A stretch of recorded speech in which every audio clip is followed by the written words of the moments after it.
بسم اللہ الرحمن الرحیم۔ السلام علیکم۔ روزانہ سچے اور اصلاحی واقعات جاننے کے لیے ہمارے چینل کو سبسکرائب کریں۔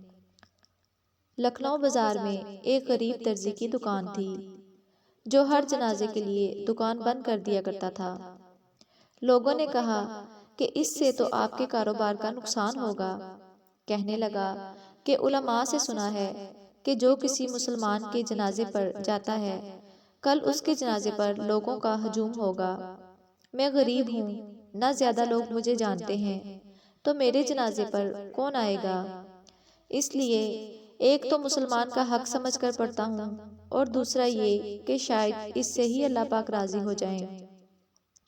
اللہ پاک کی شان دیکھیں کہ 1902 میں مولانا عبدالحی لکھنوی صاحب کا انتقال ہوا۔ ریڈیو پر بتلایا گیا، اخبارات میں جنازے کی خبر آ گئی۔ جنازے کے وقت لاکھوں کا مجمع تھا، پھر بھی بہت سے لوگ ان کا جنازہ پڑھنے سے محروم رہ گئے۔ جب جنازگاہ میں ان کا جنازہ ختم ہوا تو اسی وقت جنازگاہ میں ایک دوسرا جنازہ داخل ہوا اور اعلان ہوا کہ ایک اور عاجز مسلمان کا بھی جنازہ پڑھ کر جائیں۔ یہ دوسرا جنازہ اس درزی کا تھا۔ مولانا کے جنازے کے سب لوگ، بڑے بڑے اللہ والے، علماء کرام، سب نے اس درزی کا جنازہ پڑھا اور پہلے جنازے سے جو لوگ رہ گئے تھے وہ بھی اس میں شامل ہو گئے۔ اس غریب کا جنازہ تو مولانا کے جنازے سے بھی بڑھ کر نکلا۔